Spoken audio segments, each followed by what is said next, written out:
तो हम लोगों ने व्हीटस्टोन ब्रिज वगैरह देख लिया था। हम्म। और उसके बाद उसी प्रिंसिपल के बेस पे ये मीटर ब्रिज और पोटेंशियोमीटर देखेंगे आज। ठीक है। बिल्कुल मतलब सिंपल सी चीज है। बस ये एक प्रैक्टिकल अरेंजमेंट है, इतना फर्क है। और वो व्हीटस्टोन ब्रिज जो है वो बस एक्सपेरिमेंटल चीज है कि एक्सपेरिमेंट कर सकते हो तुम वैसे करके बस। बाकी उसको यूज करके ये एक प्रैक्टिकल चीज बनाई गई है जो कि डायरेक्ट यूजफुल है, बिल्कुल डायरेक्ट। मतलब कि जिससे हम डायरेक्टली एक रेजिस्टेंस निकाल सकते हैं, बाकी सारा सेटअप बना बनाया दिखेगा तुमको, बना हुआ होगा। क्लियर? समझ में आ रही बात? तो क्या है मीटर ब्रिज और व्हीटस्टोन से कैसे एक जैसा है? तो यहाँ भी वैसे ही चार रजिस्टर होंगे। चार ऐसे रजिस्टर थे ना, इस तरीके से अटैच थे। यहाँ भी होंगे। बस फर्क थोड़ा सा होगा। ध्यान देना कैसा कितना फर्क होगा। देखो, दो रजिस्टर तो ये हो गए। हम्म। दिख रहा है ना? तो समझ लो दो रजिस्टर ये हो गए। Yes sir. ये दोनों हो गए व्हीटस्टोन वाले दो रजिस्टर। बाकी दो और चाहिए। वो कहाँ से आएंगे? नजर आ रहे हैं कहीं तुमको, किसी को?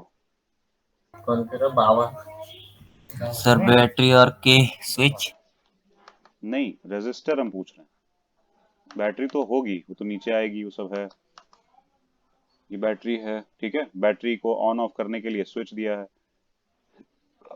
या फिर के है, जो भी बोल दो उसको। ठीक है। ये तो अलग चीज है, हम कह रहे हैं ये बाकी एक दो रजिस्टर तो हमने तुम्हें दिखा दिए, ये वाले। ठीक है, व्हीट स्टोन के दो रजिस्टर दिखा दिए। बाकी दो रजिस्टर कहाँ हैं? ये कहीं नजर आ रहे हैं? देखो जरा ध्यान से। मतलब इसमें देखना है, इसमें इसमें ढूंढना है कि बाकी के दो रजिस्टर कहाँ पे हैं। सर एक तो गैल्वेनोमीटर दिख रहा है इसमें, और ये गैल्वेनोमीटर दिख रहा है, तो गैल्वेनोमीटर यहाँ बीच में ऐसे लगा होगा, है ना? देखो, इस रजिस्टर और इस रजिस्टर के बीच में गैल्वेनोमीटर लगा है ना, ऐसे दिख रहा है। इसके इसके ऐसा बीच दिख में रहा लगा है। है रजिस्टर, तो इसके इसके बीच में लगा है, देखो सही तो है। पर बाकी के दो रजिस्टर कहाँ हैं? नीचे वाले।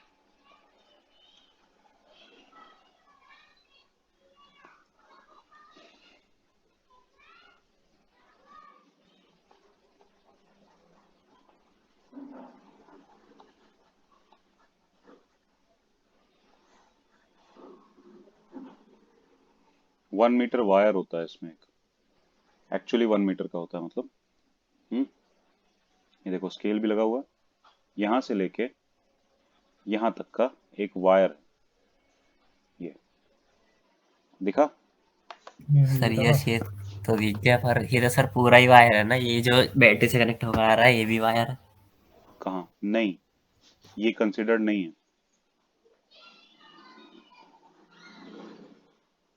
इसको कंसिडर नहीं करना है। समझ रहे हो? ये इसका अलग अपना सिग्निफिकेंस है, इस वाले वायर का। ये अलग तरह का वायर, मतलब अलग मटेरियल का, या फिर पैसे लगा होता है इस पर्टिकुलर एक्सपेरिमेंट के बेसिस पे। इस एक ही वायर को दो रेजिस्टर्स के जैसे यूज किया जाता है। हम्म। समझ रहे हो कैसे वायर रजिस्टर के जैसे यूज हो सकता है? ये तो पता है ना। सर वायर यस वहाँ ये तो पता है। वायर का रेजिस्टेंस होता है। तो एक चीज गौर करो, ये गैल्वेनोमीटर जो है इसका दूसरा एंड कहाँ पे है? वायर पे बीच में एक जगह पे टच हुआ पड़ा है ना? मतलब कि ऐसा कुछ। समझ रहे हो? तो कुछ part of wire left side पे पड़ गया और कुछ part of wire right side पे बचा हुआ पार्ट। ठीक। तो इसका कुछ रेजिस्टेंस होगा और इसका भी होगा, वही है ये दोनों। जैसे एक वायर है, यहाँ पे हमने उसका जंक्शन बना दिया। तो अब यही वायर इस तरफ एक रेजिस्टेंस का काम कर रहा है और इस तरफ एक और रेजिस्टेंस का काम कर रहा है। आई बात समझ में? क्या कहना चाह रहे हैं? यहाँ तो जंक्शन बना दिया ना हमने। Yes sir. ठीक है। तो यहाँ बन गया जंक्शन। ये लगा है गैल्वेनोमीटर। ठीक। बाकी इसके अलावा जो है, मतलब ये अलग से वायर है, इसको हम ऐसे अलग से कंसिडर करेंगे। और इसकी लेंथ एक्चुअली में 1 मीटर ही रखी जाती है। मीटर ब्रिज में एक वायर होता है 1 मीटर का। और एक स्केल भी साथ में लगा होता है उस वायर के, 1 मीटर का स्केल बिल्कुल बराबर से, ठीक है, मीटर स्केल। क्लियर? 1 मीटर का स्केल होता है ना, वो कपड़े वपड़े की थान जिससे काटते हैं, घरों में भी यूज, कई घर में तो एग्जैक्टली नॉर्मली यूज नहीं होता है, कोई पर्टिकुलर कामों के लिए यूज होता है, ठीक है। तो यही वायर बाकी के दो रेजिस्टेंस के जैसे काम करने वाला है। क्लियर हुआ? यानी कि ये पॉइंट के लेफ्ट में जितना वायर है वो एक रेजिस्टेंस, राइट में जितना वायर है वो दूसरा रेजिस्टेंस। हम इस वायर की बात बिल्कुल भी नहीं कर रहे हैं, ठीक है। क्लियर हो गया प्रियांशु? यस सर, समझ गया। ये बाकी वायर तो कॉपर ले रखा है, और ये इतना जो टुकड़ा है 1 मीटर का, ये सिल्वर का ले रखा हो या किसी और मेटल का? ये कोई जरूरी नहीं है, कॉपर का ही ले सकते हैं। थोड़े बहुत पैरामीटर्स बदलने पड़ते हैं और उससे मतलब नहीं होता है। ये तो तुम्हें दिखाने के लिए यहाँ स्पेस लेके ऐसे दिखाया गया है ना, वो कम जगह में ही बैटरी वैटरी जोड़ देते हैं, मतलब कि ये वायर का अपना एक अलग ही सिग्निफिकेंस है। तुम कैसा भी लगा सकते हो, तुम मोटा लगा दो कोई दिक्कत नहीं, ज्यादा पतला लगा लो, मतलब ये अपना वो है, ठीक है। बस उसको हमको दो रेजिस्टर के जैसे यूज करना है, और यहाँ के बेसिस पे यूज करना है। इधर जो लगा है वो सब अलग मैटर करेगा, क्योंकि ये इसके बीच में नहीं लगा है ना। व्हीटस्टोन ब्रिज में भी तो इधर वायर थे, तो इसको रेजिस्टेंस के जैसे क्यों नहीं वो किया गया, समझ रहे हो? तो क्योंकि ये वाले बीच बीच में कुछ अलग ही काम चल रहा है। यहाँ तक तो ठीक है, जो आई आ रही होगी वो इधर से आई जा रही होगी वापस, वही इसमें भी हाल है, आई आ रही है फिर आई जा रही है। लेकिन इधर अंदर तो बढ़ रही है ना, इस तरफ फिर इस तरफ, करंट बढ़ जाएगी, इधर जाने लगेगी, थोड़ी इधर जाने लगेगी, ठीक, ऐसा कुछ। आई बात समझ में? Yes sir. तो इसी को हम सॉल्व करेंगे। व्हीटस्टोन ब्रिज ही तो बन गया ना, बचा क्या इसमें फिर, खाली अरेंजमेंट अलग तरह से किया गया है। क्लियर? यानी कि कुछ अलग नहीं है इसमें, व्हीटस्टोन ब्रिज ही है। तो यहाँ पे भी हम वो वाली चीजें लगा सकते हैं ना, यानी कि आर अपॉन इतने वायर का resistance is equal to S upon इतने वायर का रेजिस्टेंस, बोल सकते हैं, बोल सकते हैं ना। Yes sir. तो यस सर। ये वाले वायर का रेजिस्टेंस कुछ मान लो, मतलब आर एस लिखा है, पी क्यू मान लो, और क्या बताएं, पी और क्यू मान लो, है ना। ये पी है और ये क्यू है, मतलब राइट साइड में इस पॉइंट के जहां पे हमने गैल्वेनोमीटर का दूसरा सिरा टच करवाया है उसके राइट साइड में क्यू ले लिया हमने वायर के रेजिस्टेंस को, और लेफ्ट साइड वाले वायर के रेजिस्टेंस को पी ले लिया है, रेजिस्टेंस को पी लिया है, ध्यान रखना। क्योंकि लेंथ तो लेफ्ट साइड में L1 है, या मान लो L है, तो राइट साइड वाली लेंथ जो बची हुई लेंथ कितनी आएगी, अगर इसको हम सेंटीमीटर में देखें तो कितना होगा, 100 - L सेंटीमीटर, क्योंकि ये L1 भी सेंटीमीटर में ही लिया गया है, समझ रहे हो, L1 ले लो। तो एक एक तरफ की लेंथ हो गई L1 और दूसरी तरफ की लेंथ हो गई 100 - L1। क्लियर? इसके बेसिस पे हम रेजिस्टेंस की बात करेंगे। बाकी थिकनेस वगैरह वायर की सब सेम ही है ना। पॉइंट बीच में टच करने की वजह से वायर लेंथ में डिवाइड हुआ है, लेकिन बाकी ए तो cross section area throughout same ही रहेगा ना, ये सेम रहेगा, चेंज नहीं होगा, ठीक। बाकी मटेरियल ऑफ वायर भी वही है, तो इसलिए रो भी चेंज नहीं होगा, यानी कि कॉपर है तो पूरा ही कॉपर वायर होगा, आधा आधा थोड़ी ना होगा। और ये भी नहीं पता ना हमको कि ये पॉइंट मिलेगा कहाँ, ये किसी को नहीं पता ये पॉइंट कहाँ मिलेगा, समझ रहे हो, मतलब कि कौन सी लेंथ पे ये पॉइंट मिलने वाला है, 40 सेंटीमीटर पे मिल जाएगा, 10 पे भी मिल जाएगा, 90 पे मिलेगा, कुछ नहीं पता है, समझ रहे हो। देखो, हो गया। बाकी अगर हम प्रैक्टिकल अरेंजमेंट की बात करें एक्सपेरिमेंटल बेसिस पे, तो इसमें ये चार रजिस्टर में से सिर्फ एक ही होता है जो अननोन होता है। अब तुम चाहे ये वाला अननोन ले लो चाहे ये वाला अननोन ले लो, इन्होंने लैंग्वेज में क्या लिखा है पता नहीं, मतलब अगर तुमने ये वाले को, मतलब ये वाला तुम्हें पता है, ये वाला अननोन ले लिया तुमने, नहीं पता, यही निकालना है, यही तो करते हैं ना व्हीटस्टोन ब्रिज से। कोई भी अननोन रेजिस्टेंस का मतलब अननोन रेजिस्टर का रेजिस्टेंस फाइंड करते हैं, आर फाइंड करते हैं, ठीक। तो इस आर एस वाले रेजिस्टेंस का फाइंड करना है हमको, रेजिस्टेंस क्लियर है, एस का रेजिस्टेंस फाइंड करना है, आर पता है, तो आर यहाँ पे रेजिस्टेंस बॉक्स जैसा लिया जाता है, ये नॉन रेजिस्टर होता है, इसके बारे में क्लियर जानते हैं कि कितना रेजिस्टेंस है इसका। दूसरी बात, वायर के बारे में भी पता होता है कि मान लो ये कॉपर है क्या है, लेकिन उससे यहाँ पे फर्क तक नहीं पड़ता है इसके रेजिस्टेंस से, वायर के। मतलब इसके रो से भी फर्क नहीं पड़ता, इसके क्रॉस सेक्शन एरिया से भी फर्क नहीं पड़ता, सिर्फ कितने लेंथ पे टच कराया गया है उससे फर्क पड़ता है। अभी देखना कैसे, क्यों हम बोल रहे हैं कि रो पे फर्क नहीं पड़ता, इस पे फर्क नहीं पड़ता। देखना, देखो, ये समझ में आ गया, ये हमें पता है, वायर का तो दोनों को पता ही है, सिर्फ एस निकालना है। तो हमको बस पहले व्हीटस्टोन ब्रिज को या फिर यही मीटर ब्रिज को ऐसे बैलेंस करना पड़ेगा। कल ये बात बताई थी ना, बैलेंस करने का मतलब क्या करना पड़ेगा?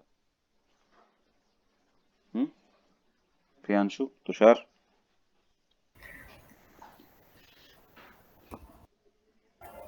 सर करंट इक्वल होना चाहिए, जितना करंट जा रहा है उतना करंट आ रहा है। किसमें? सर किसमें? कहाँ पे? सर्किट पे। सर्किट में? सर्किट में एक ही करंट आ रहा है, यहाँ अलग करंट है, यहाँ अलग करंट है, यहाँ अलग करंट है। सर वो उस पॉइंट तक पहुंच तो वही रहा, इक्वल। ये कोई बात हुई? करंट मतलब तुमने करंट को एक ही शब्द में डिफाइन कर दिया, हाँ करंट। बहुत सारी करंट वही है सर इसमें अलग अलग। चार्ज, जो चार्ज होते इसमें इसमें करंट अलग है, इसमें करंट अलग है, समझ रहे हो? इसमें अलग है, इसमें अलग है, इस वाले में अलग है। तुमने करंट कैसे डिफाइन कर दिया कि कहाँ पे जीरो? हर जगह जीरो, पूरा जीरो कर दें? फिर तो बैटरी ऑन ना करो, जीरो हो जाएगी। नहीं सर, सबका तो फिर पोटेंशियल जो है वी आई, वो सम होकर जीरो बैठेगा। नहीं, तुम गलत बता रहे हो। वो सब तो ठीक है, किरचॉफ लॉ लगाते हैं इसमें। व्हीटस्टोन का फाइनली अल्टीमेट एक क्या आया था, वो जो रेशियो आया था, P by Q is equal to R by S, उसके पहले कंडीशन क्या थी? कब आता है ये रेशियो? ये बैलेंस कंडीशन है ना, ये P by Q is equal to R by S, sir balance rule लगा, व्हीटस्टोन ब्रिज के। हम्म। सर रूल लगा के, लूप बेवकूफ, रूल और जैक्सन बेवकूफ, रूल। बेवकूफ। गैल्वेनोमीटर के थ्रू करंट जीरो की जाती है। गैल्वेनोमीटर में डिफ्लेक्शन नहीं होना चाहिए, तब बैलेंस होता है ब्रिज। रूल लगा के तो उस व्हीटस्टोन ब्रिज का कैलकुलेशन हुआ था, कंक्लूजन की बात कर रहे हैं हम, कि अल्टीमेटली हमने जो निकाला था P by Q is equal to R by S, ये हर कंडीशन पे थोड़ी ना होता है कि कभी भी कोई भी हमेशा व्हीटस्टोन ब्रिज जैसा कुछ भी बना लोगे तो ये आएगा ही आएगा, नहीं आएगा। कब आएगा? जब IG जीरो हो, मतलब current through the galvanometer zero हो, potential difference through the galvanometer zero हो, मतलब कि गैल्वेनोमीटर में कोई डिफ्लेक्शन ना आए, ना लेफ्ट ना राइट, कुछ नहीं, नो डिफ्लेक्शन, मतलब कि नो करंट। इसको ही बैलेंस स्टेट बोलते हैं। ये देखो, सब गायब है। ये क्या है? ये कंडीशन क्या थी, क्यों बताई गई थी? ये क्या लिखा है? This last equation relating the four resistors is called balanced condition for the galvanometer to give or null deflection, to give zero or null deflection, मतलब कि गैल्वेनोमीटर का डिफ्लेक्शन जीरो हो या नल हो।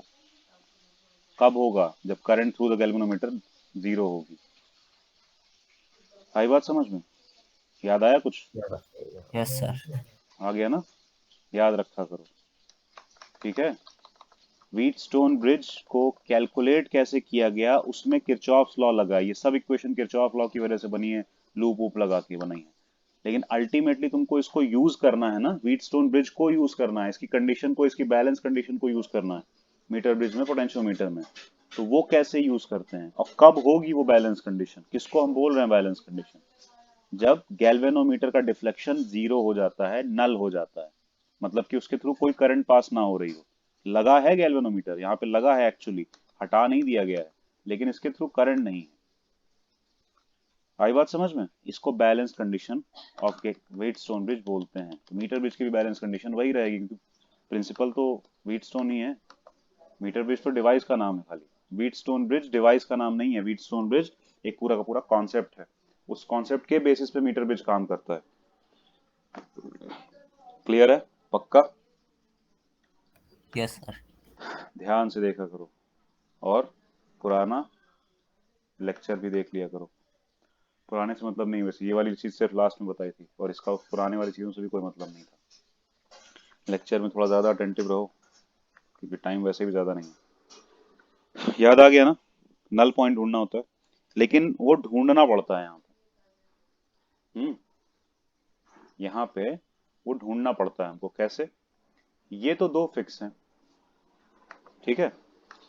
अब और ये जो गैल्वेनोमीटर का जो कनेक्शन है, तो अगर ये गैल्वेनोमीटर है, इसके दो तरफ से वायर आई हुई है, ठीक है। तो एक तरफ की वायर डायरेक्ट अटैच होती है यहाँ पे, यानी कि आर और एस के बीच में, ठीक है। एक एंड गैल्वेनोमीटर का उधर अटैच होता है। दूसरा एंड जो है गैल्वेनोमीटर का, वो एक जॉकी की से, या फिर एक ऐसे जॉकी टाइप के शेप में, मतलब कैसे बोले, ये इस तरह का कुछ होता है, ठीक है, पेन जैसा होता है। उस शेप में एक मेटल की रॉड होती है, और कुछ नहीं है। उसके पीछे से ऐसे यहां से कनेक्शन होता है गैल्वेनोमीटर का। समझ रहे हो? ये मेटल की रॉड है और कुछ नहीं है। हम्म। तो इसको यहां से, ये कांटेक्ट पॉइंट है, इसको टच कराते हैं वायर पे, जो 1 मीटर का वायर नहीं है, इस पे। और टच करके स्लाइड करते हैं लेफ्ट राइट, यानी कि तुम यहाँ टच करा सकते हो, फिर स्लाइड करते करते इधर ले जा सकते हो, या इधर ला सकते हो, जिधर भी स्लाइड करना है कर सकते हो। और ये स्लाइड जब हम कर रहे होते हैं तो ध्यान देना क्या होगा। अगर हमने सोचो यहाँ टच कराया हुआ है, तो इधर की लेंथ कम हो गई ना, और इधर की लेंथ बढ़ गई। और आर होता क्या है? रेजिस्टेंस कितना होता है? रो एल बाई ए। अब हमने बोला ये वायर सेम थिकनेस का है पूरा, तो एरिया ऑफ क्रॉस सेक्शन तो बदलने नहीं वाला, ठीक है। मटेरियल भी सेम है, ऐसा नहीं कि बीच में सिल्वर आ जाए, कहीं कुछ हो जाए, नहीं। अगर कॉपर है तो पूरा कॉपर है, सिल्वर है तो पूरा सिल्वर है। तो रो भी चेंज नहीं होने वाला। तो चेंज किस पे डिपेंड हो गया? आर। सिर्फ चल लेंथ पे। सिर्फ लेंथ पे डिपेंड हो गया। और अगर हमने एक लेंथ, मतलब जॉकी को स्लाइड करके यहाँ ले आए, तो लेफ्ट वाले की लेंथ कम हो गई, मतलब इसका रेजिस्टेंस भी कम मिलेगा, और रिलेटिवली इसका रेजिस्टेंस ज्यादा मिलेगा, ठीक। उसके अलावा यहाँ कहीं पे है, जहाँ पे दिखाया गया यहाँ कहीं पे है, तो इधर एल समथिंग लेंथ है, इधर एल टू लेंथ है, तो तब भी अलग अलग रेजिस्टेंस मिलेगा, इन्हीं के अकॉर्डिंग मिलेगा। समझ रहे हो? तो वही स्लाइड कर करके हम चेक करते हैं कि किस पॉइंट पे गैल्वेनोमीटर में डिफ्लेक्शन जीरो हो जा रहा है, क्योंकि हर पॉइंट पे जीरो नहीं होगा वो। तुम स्लाइड करोगे धीरे धीरे धीरे धीरे, लेफ्ट से राइट पढ़ते चले जाओगे, तो तुमको एक पॉइंट मिलेगा जहां पे गैल्वेनोमीटर का डिफ्लेक्शन जीरो हो जाएगा, करंट जीरो आ रही होगी, ठीक। उस पॉइंट को ही मार्क करना होता है, बस यही खेल है सारा। जैसे तुमको वो नल पॉइंट यहाँ मिला, उसको बोलते हैं नल पॉइंट। नल पॉइंट मतलब कि ऐसा पॉइंट जहां पे गैल्वेनोमीटर के थ्रू करंट नहीं आ पास हो रही है, तभी तो गैल्वेनोमीटर का डिफ्लेक्शन जीरो है। एरो ऐसा ही है, लेफ्ट राइट देखो, इसमें राइट मुड़ा हुआ है, लेकिन ऐसा नहीं है। समझ रहे हो? नल पॉइंट ढूंढना पड़ता है हमको। क्लियर है? समझ में आ रहा है ना? Yes sir. लेंथ चेंज होगी, आर चेंज होगा। आर चेंज होगा, वो वाला रेशियो और वो वाली इक्वेशंस में चेंजेस आएंगे। और वो चेंज आते आते एक टाइम आएगा कि सच में, मतलब हमेशा से ये P by Q is equal to R by S होता नहीं है, हमेशा नहीं होता है। हम वैल्यू एडजस्ट करते हैं, तब हो पाता है ये। जैसे कि अगर हमने इसको R लिया, इसको S लिया, इसको P और इसको Q, तो यहाँ पे भी वही P by Q R by S लिख सकते हैं हम। तो P बाई क्यू को ऐसे एडजस्ट करना है ताकि वो R बाई एस के बराबर हो जाए। समझ रहे हो?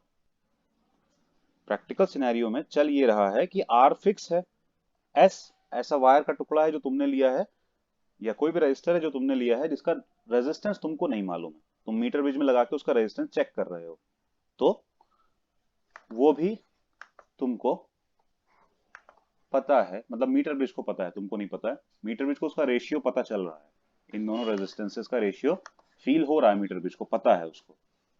तो जब तुम इसको स्लाइड करते हो तो होता क्या है, ये रेजिस्टेंस में चेंज आता है, वायर के रेजिस्टेंस में दोनों तरफ, यानी कि P में और Q में चेंज आता है।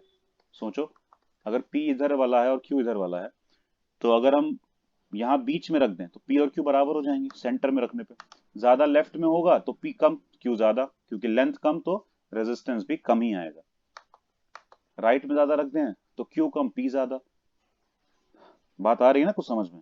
कि हम सिर्फ जॉकी की को स्लाइड करके P और Q को बदल रहे हैं लगातार, एक बढ़ रहा है तो दूसरा कम हो रहा है।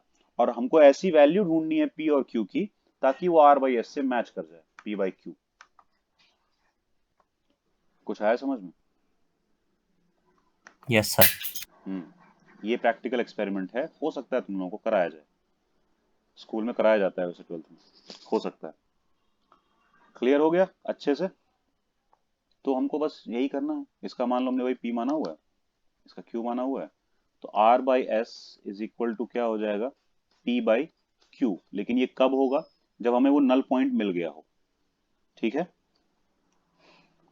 ध्यान रखना ये कंडीशन मतलब कि गारंटीड है, यानी कि बैलेंस्ड व्हीटस्टोन ब्रिज या बैलेंस्ड मीटर ब्रिज के लिए ये कंडीशन ट्रू है, बाकी ये ट्रू नहीं है, सब फॉल्स है। अब देखो आर बाई एस तो ठीक है, पी को हम क्या लिख सकते हैं, एल लेंथ का एक वायर है, मान लो एल वन लेंथ का एक वायर है, ठीक है, तो उसका रेजिस्टेंस हम क्या लिख सकते हैं, अगर उसका क्रॉस सेक्शन एरिया ए मान लें और जो मटेरियल है उसका रेजिस्टिविटी रो मान लें, तो रो एल वन अपॉन ए लिख सकते हैं ना इसके रेजिस्टेंस को। लेकिन रेजिस्टेंस को तो हमने पी माना हुआ है, तो P is equal to rho L one upon A हो गया। कुछ डाउट है? No sir. नेक्स्ट था जो सेकंड पार्ट बचा हुआ है वायर का, वो कितना है, 100 - L1 सेंटीमीटर। फिलहाल हम सेंटीमीटर में ही ले रहे हैं, क्योंकि 1 मीटर का स्केल का मतलब है 100 सेंटीमीटर का स्केल। तो L1 लेंथ अगर हमने लेफ्ट में ली हुई है तो बची हुई लेंथ 100 - L1 सेंटीमीटर होगी। क्लियर है? कुछ डाउट? देखो, नो सर। तो जब हम ये दूसरा वाला पीस, इसकी इसका क्या होगा resistance, Q is equal to rho, क्योंकि देखो मटेरियल तो सेम है तो रेजिस्टिविटी तो बदल नहीं जाएगी, कंडीशन भी सेम है, 100 - L1 upon cross section area भी सेम है, मतलब कि थिकनेस ऑफ वायर सेम है तो रेडियस सेम हो गई। थिकनेस का मतलब डायमीटर सेम, डायमीटर का मतलब रेडियस सेम, और रेडियस का मतलब पाई आर स्क्वायर, मतलब कि क्रॉस सेक्शन एरिया भी सेम। समझ रहे हो, पतला मोटा नहीं है ना वायर। तो ए भी सेम, यानी कि हमने देखो ए वन ए टू नाम नहीं दिया, ए दिया। तो जब पी बाई क्यू करेंगे तो rho L one by A is upon rho 100 - L1 by A. A से ए कैंसिल, रो से रो कैंसिल, क्या बचा, L1 अपॉन 100 - L1। क्लियर हुआ? Yes sir. तो अब L1 तो पता है ना, क्योंकि वो तो तुमने जॉकी की स्लाइड की है, जहां पे भी तुम रुक जाओगे जाके वहां तक का मीटर स्केल में देख लो क्या रीडिंग आई, क्योंकि मीटर स्केल में उसी वही तो दिया गया है ना, लेफ्ट टू राइट 0 to 100 दिया गया है, मीटर स्केल लगा हुआ है, वहीं पे लगा हुआ है, तुमको वो भी नापना नहीं है, बस देख लेना है कि तुमने जहां जॉकी की टच की है उसके जस्ट नीचे रीडिंग आ क्या रही है, ये कितनी रीडिंग है। समझे? तो उसको देख लिया, ठीक है, L1 देख लिया, तो L1 देख लिया तो 100 - L1 भी आ गया, यानी कि ये चीजें तो नोन क्वांटिटीज में आ गई, ये अननोन नहीं है।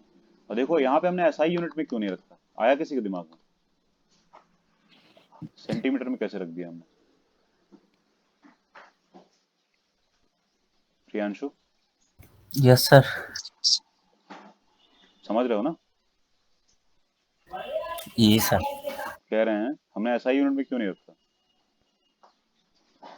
दिक्कत नहीं आएगी यहाँ पे, गलत नहीं आएगा कैलकुलेशन, क्योंकि बात यह है कि वो 1 मीटर का स्केल है, लेकिन यहाँ जो L1 और 100 - L1 लिया है वो तो सेंटीमीटर में है ना, 100 सेंटीमीटर - L1, जी सर। तो हमने तो वैसे ही रख दिया, तो प्रॉब्लम नहीं आएगी कुछ कैलकुलेशन में। कैलकुलेशन में छोटी क्वांटिटी लेते हैं ना ज्यादातर, इजीली हो जाती है फिर। गलत भी हो जाती है, अगर तुम यूनिट गलत लोगे गलत भी हो जाती है कैलकुलेशन, छोटी क्वांटिटी से मतलब नहीं है। सर 100 सेंटीमीटर 1 मीटर के इक्वल होता है तो क्या दिक्कत उससे आएगी? अच्छा तुम्हें लगता है, तो 1 रुपए और 100 पैसे को ऐड करेंगे तो क्या आएगा, 101। कुछ आ रही बात समझ में? Sir yes. दिक्कत आएगी? सर हाँ, दोनों क्वांटिटी या तो सेंटीमीटर उसमें ही होती, पैसे में, या हाँ, दोनों रुपए में।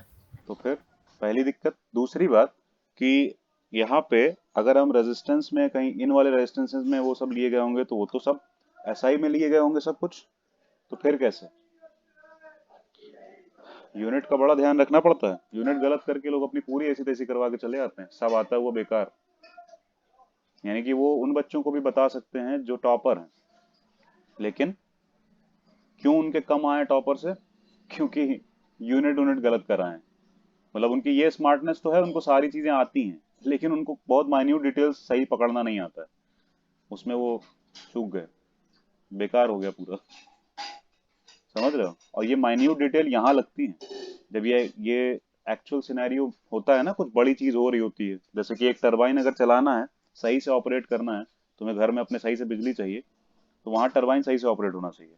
वहां ये वाली डिटेल अगर गलत हुई ना तो ऐसी तैसी हो जाएगी लंबे टाइम के लिए, जल्दी सही भी नहीं होगा। तो माइन्यूट यहाँ लगती है, लेकिन एक्चुअली वो माइन्यूट डिटेल्स नहीं होती हैं, वो जरूरी डिटेल्स होती हैं। तुमको ऐसा यूनिट में ही रखना पड़ता है यहाँ, लेकिन हमने क्यों नहीं रखा, या रखना चाहिए था हमको? कुछ समझ में आ रहा है क्यों? क्योंकि रेशियो में फर्क नहीं पड़ेगा।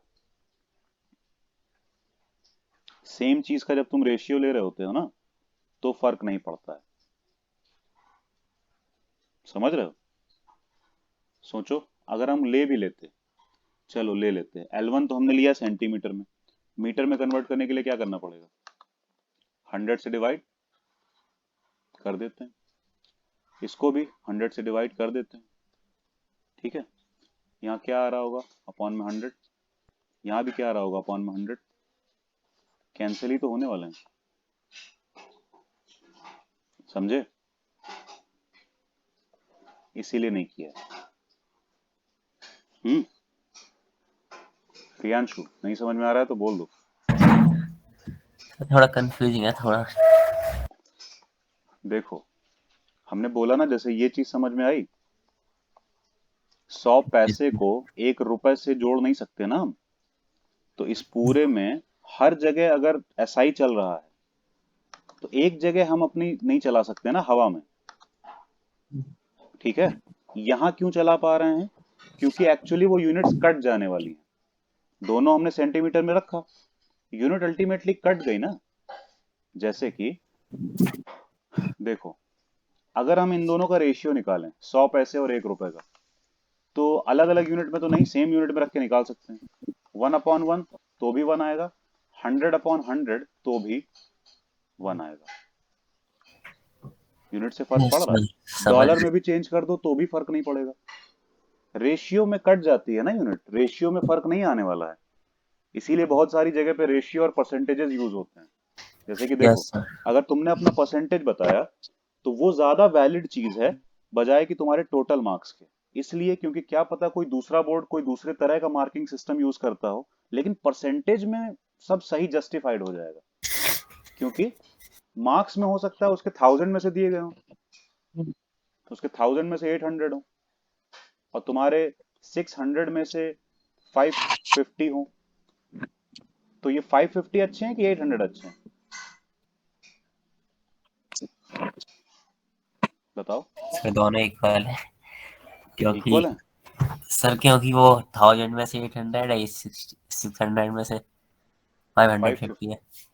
इक्वल नहीं है, 550 ज्यादा है। मतलब दोनों अलग अलग है, पर इनका जो वो निकाला जाएगा एवरेज, वो थोड़ा। 550 ज्यादा है। कैसे?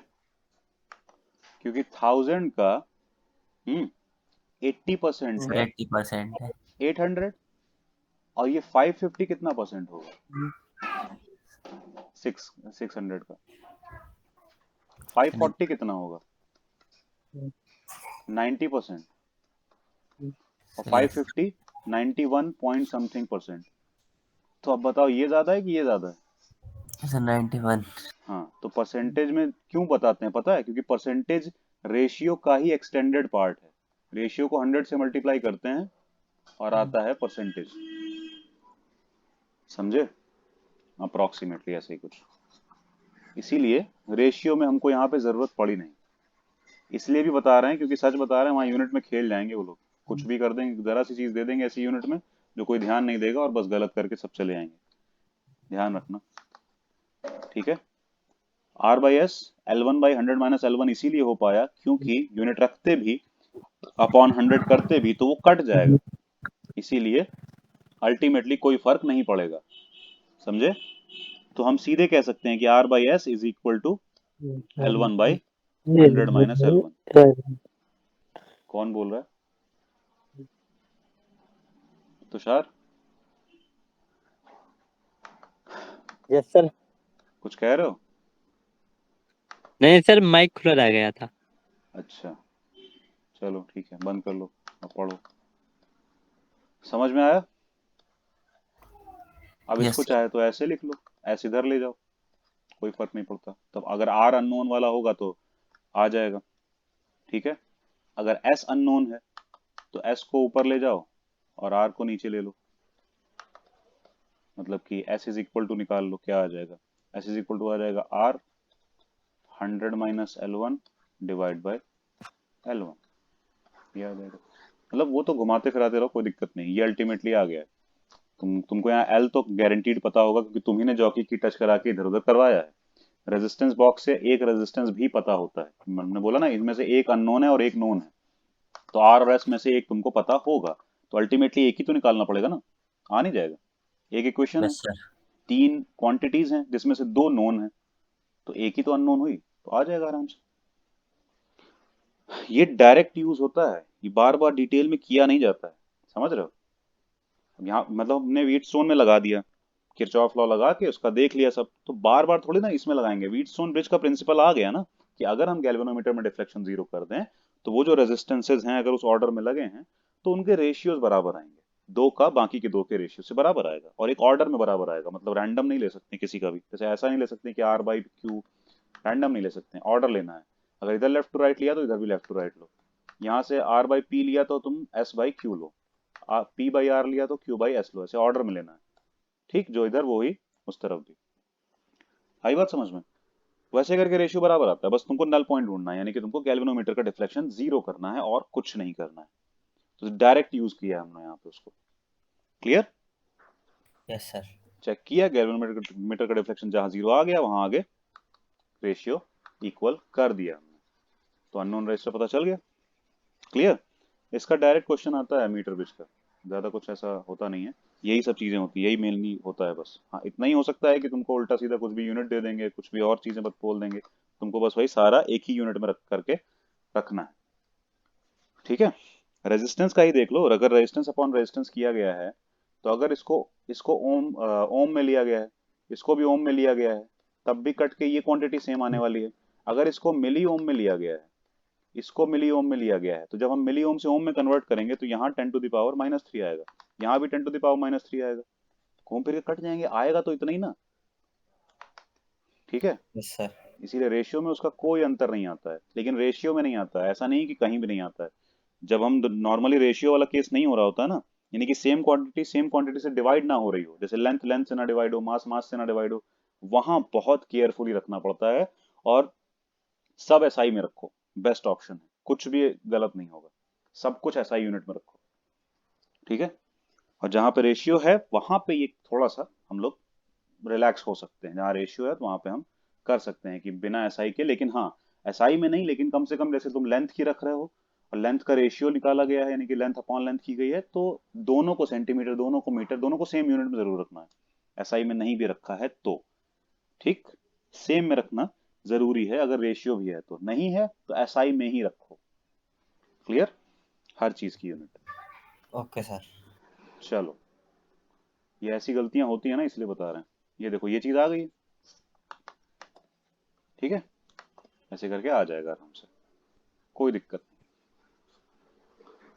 ठीक। बीच में ले आएंगे तो फिर हाफ हाफ हो जाएगा वो रेजिस्टेंस, क्या पता बीच में आए नल पॉइंट, लेकिन कहाँ आएगा किसी को नहीं पता है, सीरियसली बता रहे हैं, वो डिपेंड करेगा आर और एस क्या है तुमने, यानी कि रेजिस्टेंस बॉक्स में जो रेजिस्टेंस नोन वाला लिया है वो क्या है। रेजिस्टेंस बॉक्स नहीं पता है, सिंपली बता दे रहे हैं, एक डब्बा जैसा होता है, वुडन बॉक्स होता है, उसमें होल्स बने होते हैं ऐसे ऐसे, ये हम टॉप व्यू दिखा रहे हैं तुमको ऊपर का, यानी कि तुम टॉप से इस बॉक्स को देख रहे हो, बहुत सारा ज्यादा बना दिए हमने होल, इतने नहीं होते हैं। और इनमें एक जैसे नट के जैसा अंदर नट या बोल्ट के जैसे, मतलब अंदर इंसर्ट करवाया जाता है, होल होता है ना ये, तो इसके अंदर इंसर्ट वो होती है की, मतलब एक की होती है जो कि बस एक बोल्ट जैसी होती है, उसको इंसर्ट करवा दिया जाता है इसमें, समझे? ठीक है, तो इसमें इंसर्ट कराया तो डिफरेंट रेजिस्टेंस मिलेगा, इसमें इंसर्ट कराया तो अलग, इसमें अलग, इसमें अलग। तो रेजिस्टेंस बॉक्स का काम यही होता है कि एक ही बॉक्स में बहुत सारे डिफरेंट रेजिस्टेंस मिल सकते हैं, तो तुम की को जहां लगा दो वैसा अलग रेजिस्टेंस तुमको मिल सकता है, मतलब एक्सपेरिमेंट में काम आता है, बस इतना है, समझ रहे हो? क्योंकि हम हर बार वायर ही काट काट के रेजिस्टेंस का यूज नहीं कर सकते ना, दिक्कत हो जाएगी। और हर बार बार बार वायर को मतलब ऐसे जोड़ जोड़ के तो नहीं करेंगे, सिंपल तरीका होना चाहिए, तो उसके लिए रेजिस्टेंस बॉक्स बना हुआ है, पोटेंशियोमीटर में नजर आएगा, ठीक है? रेजिस्टेंस बॉक्स होता है, अगर स्कूल में एक्सपेरिमेंट कराया गया तो ये सब दिखाया जाएगा।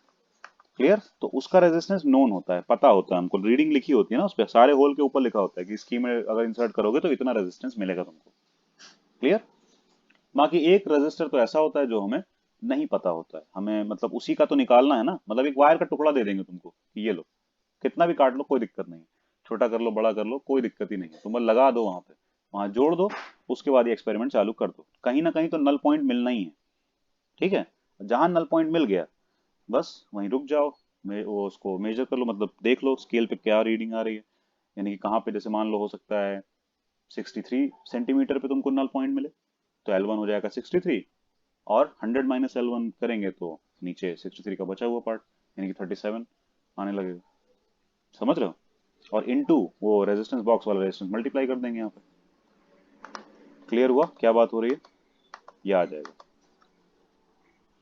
समझ रहे हो ना, या डाउट आ रहा यस सर, समझ गए। है? चलो अब आगे देखें, यही था मीटर ब्रिज, कुछ नहीं और, हद सिंपल चीज है, लेकिन एक बार पढ़ लेना, चाहे इस बुक से चाहे जिस बुक से मन हो, लेकिन एक बार ठीक से पढ़ लेना फिर भी। ये सब क्यों लगा है? बैटरी लगी है, तुम्हें पता है क्यों लगी है? की इसलिए लगी है ताकि तुम बैटरी को स्विच ऑन ऑफ भी तो कर सको, ये थोड़ी ना कि बैटरी लगा दी तो चलती रहेगी, हमको स्विचेस चाहिए होते हैं, ये थोड़ी ना घर में पंखा लगा दिया बल्ब लगा दिया चलता रहे हमेशा, बस हर समय चलता रहे, बटन लगाते हैं ना, तो वैसे की लगा है बस, ये की का खाली यही काम है कि बैटरी को ऑन ऑफ करना, तुम नहीं लगाओगे ना सर्किट में तो, मतलब वहां पे नहीं दिखाओगे तो कोई ऐसी बड़ी दिक्कत नहीं आने वाली, ठीक है? प्रैक्टिकल सर्किट में लगता है, लेकिन तुम एग्जाम में अगर नहीं भी दिखता तो कोई दिक्कत नहीं। क्लियर? ये यस सर। मेटालिक, ये वाली मेटालिक प्लेट्स हैं जिनसे इसको जोड़ा गया होता है, मेटल की प्लेट यूज की जाती है ये सब जोड़ने में, दिख रहा है ब्लू ब्लू टाइप की जो नजर आ रही है, ये सब मेटल की प्लेट्स होती हैं ताकि कनेक्शन बन सके, नहीं तो खुद ही सोचो यहाँ से यहाँ कनेक्शन कहाँ है, वायर तो नजर आ नहीं रहा है, अगर ये कोई प्लास्टिक का टुकड़ा होता तो कैसे कंडक्ट होता, यहाँ से यहाँ करंट कैसे आएगी, समझ रहे हो? इसीलिए ये मेटल का पीस है, ठीक? ये सब, ये स्केल मेटल का नहीं है, ये स्केल तो सिंपल गोल्डन टाइप का होता है। चलो मीटर ब्रिज हो गया कंप्लीटली, यही था बस, व्हीटस्टोन ब्रिज के प्रिंसिपल पे काम करता है, और ऐसे ऐसे होता है, पूरा क्लियर? क्लियर है ना क्या हो रहा है? Yes sir. काम क्या हुआ इसका? एक रेजिस्टेंस फाइंड करना, अननोन रेजिस्टेंस फाइंड करना, यानी कि तुम्हारे पास एक वायर का टुकड़ा है या कुछ भी रेजिस्टर है जिसका तुमको रेजिस्टेंस नहीं पता, डायरेक्टली नहीं पता है, अब तुम उसका मटेरियल ढूंढो, तुम टेम्परेचर चेक करो, रो निकालो, ये सब करने से बेटर है कि तुम एक डिवाइस यूज करके उसका रेजिस्टेंस निकालो, रो निकालो, लेंथ नापो, थिकनेस नाप के, एरिया क्रॉस सेक्शन निकालो, इतनी बेवकूफ़ी ज्यादा हो जाएगी, इसीलिए इस तरह की डिवाइसेस बनी है, ठीक? क्लियर? उसका यूज बताया हमने मीटर ब्रिज का। अब बात आती है पोटेंशियोमीटर की, ये क्या है, कुछ आइडिया?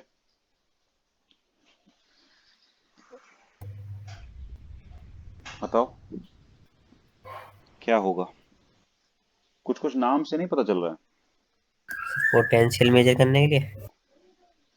कुछ हद तक मेजर करने के लिए, कंपेयर करने के लिए, हम्म एक्चुअली मेजर ही करने के लिए, पर तरीका कंपैरिजन वाला है, ठीक है? वही है पोटेंशियोमीटर, मतलब पोटेंशियल मेजर करेगा, लेकिन वोल्ट मीटर की तरह नहीं करेगा, वो उसका अलग सिस्टम है। वोल्ट मीटर होता है ना, पर्टिकुलर डिवाइस होती है पोटेंशियल को मेजर करने की, है ना? क्योंकि पोटेंशियल है क्या, पोटेंशियल का डिफरेंस क्या होता है? वोल्टेज ही तो होता है, जिसको हम लोग वोल्टेज वोल्टेज बोलते हैं, वो है क्या? पोटेंशियल का डिफरेंस है, और तो कुछ है नहीं, है ना? देखें फिर क्या है इसमें।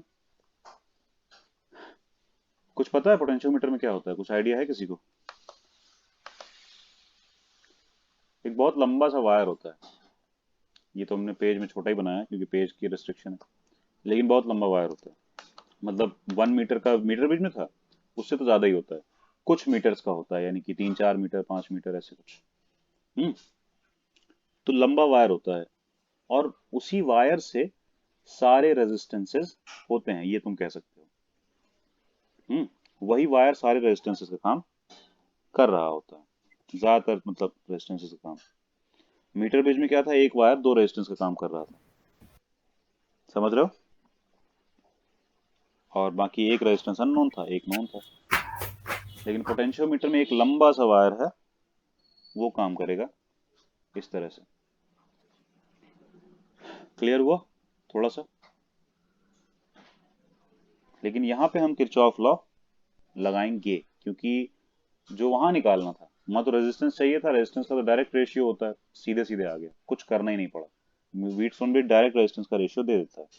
हमें यहाँ चाहिए पोटेंशियल डिफरेंस, या फिर बोल सकते हो ईएमएफ ऑफ सेल। या फिर हम बोलें अननोन सेल।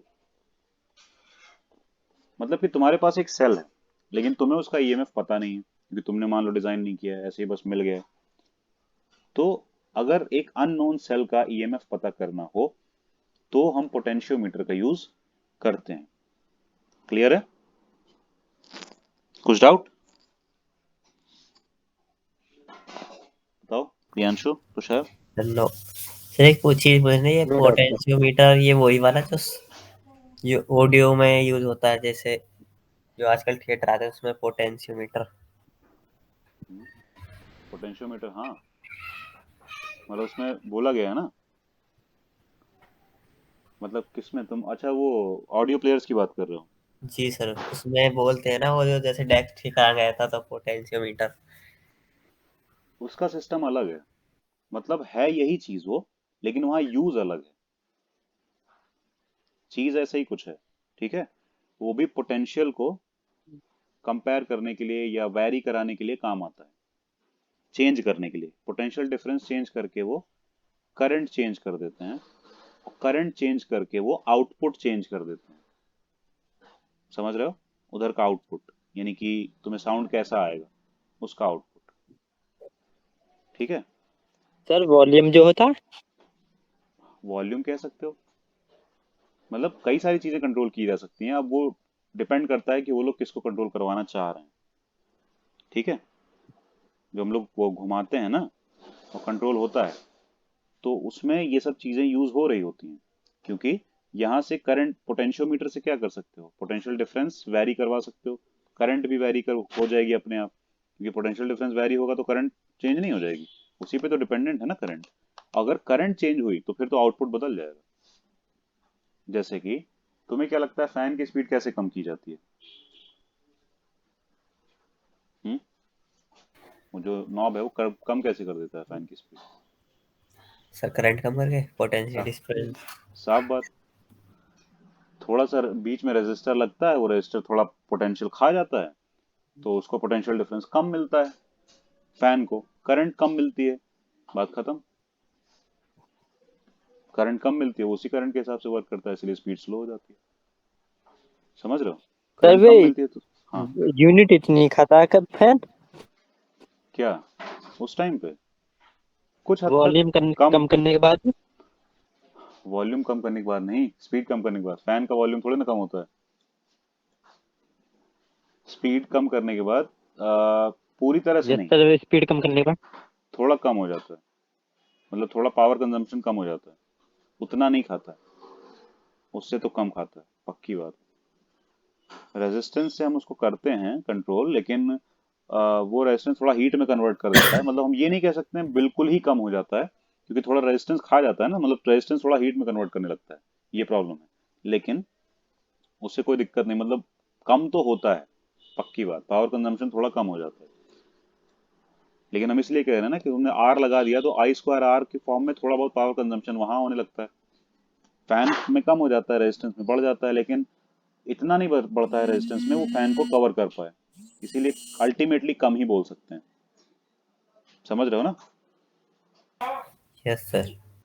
मतलब कि फैन की स्पीड कम करने में करंट कम गई तो पावर कंजम्पशन कम हुआ, लेकिन वो कम करने के चक्कर में हमने किया क्या था, रेजिस्टेंस लगाया है बीच में, जो क्लिक क्लिक करके नहीं वो होता है, वो हम रेजिस्टेंस बदल रहे होते हैं पीछे से, ठीक है, अंदर से रेजिस्टेंस बदल रहा होता है, वो जो खट खट करके होता है, तो वो नेक्स्ट रेजिस्टेंस पे गया, नेक्स्ट रेजिस्टेंस पे गया, तो जब ज्यादा रेजिस्टेंस लगाया तो उसने उसने भी तो करंट ड्रॉ की होगी ना उस रेजिस्टेंस ने, इतनी पावर वो खा गया, लेकिन वो फैन के बराबर नहीं रहती है, कम ही रहती है उससे, तो इसीलिए अल्टीमेटली फैन की मतलब जो पावर कंजम्पशन है कम हो जाती है।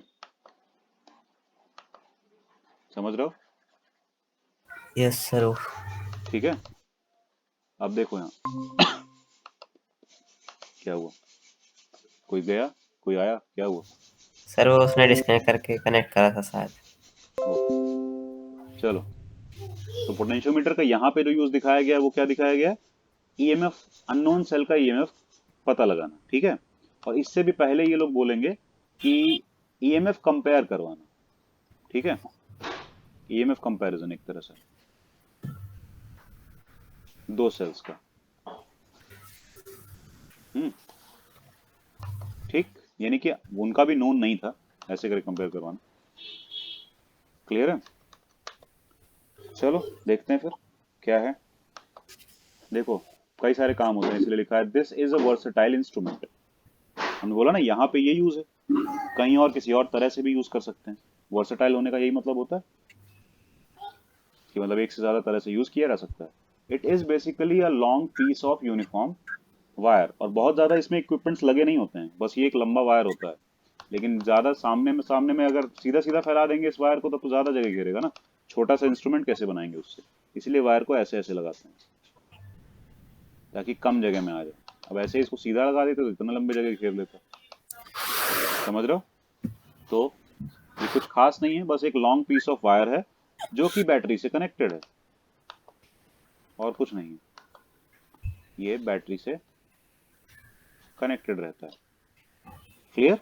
बाकी की वगैरह लगा दो, बैटरी में एक रेजिस्टेंस लगा दो, साथ में रियोस्टेट लगा दो, मतलब ताकि बैटरी के करंट को कम ज्यादा किया जा सके। देखो, सिर्फ स्विच लगाओगे तो क्या होगा, सिर्फ अगर यहाँ पे तुम स्विच लगाओगे या की लगाओगे तो उससे ऑन कर सकते हो, ऑफ कर सकते हो बैटरी को, यानी कि या तो फुल करंट जाएगी या जीरो करंट जाएगी।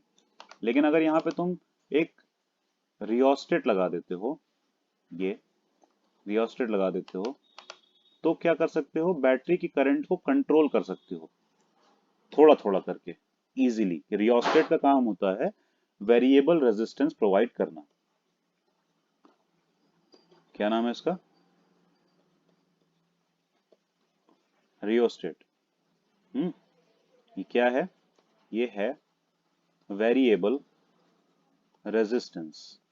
मतलब क्या है इसका, यानी कि ऐसा रेजिस्टेंस जो कि वैरी किया जा सकता हो, यानी कि लगे लगे वैरी किया जा सकता है। ऐसा नहीं है कि हमको दूसरा रेजिस्टेंस चाहिए तो हमको उसको पूरा वायर मतलब पूरा कनेक्शन में से हटाना पड़ेगा और दूसरा वहां पे लगाना पड़ेगा, वो वहीं पे लगा रहेगा। उसमें कुछ ऐसा करेंगे जिससे कि लगे लगे में ही रेजिस्टेंस चेंज हो जाए। आई बात समझ में?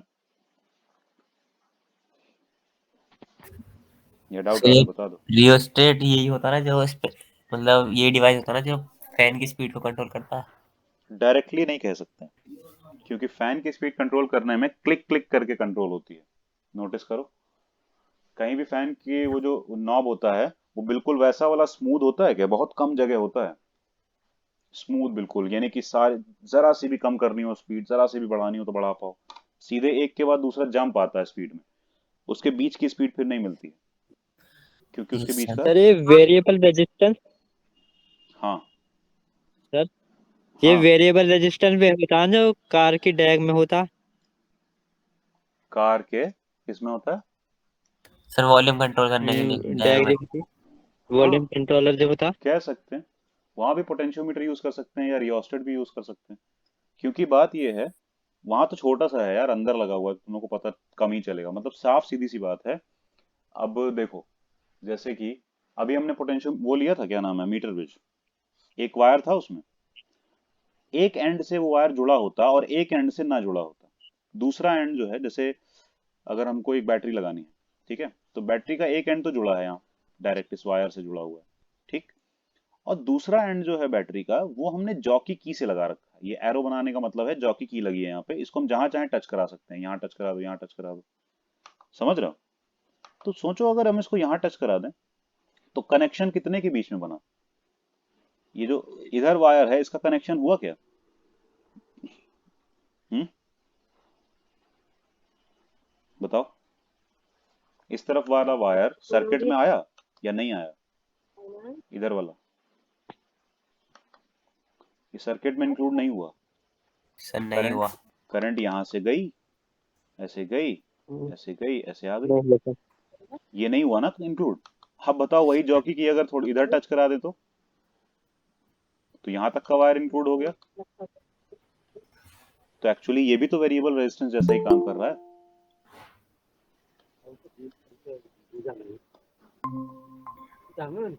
क्या हुआ?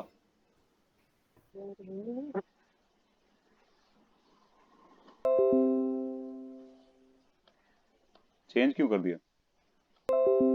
सर उसकी बैटरी डाउन होगी, अच्छा तो इसलिए अब दूसरे फोन से करा।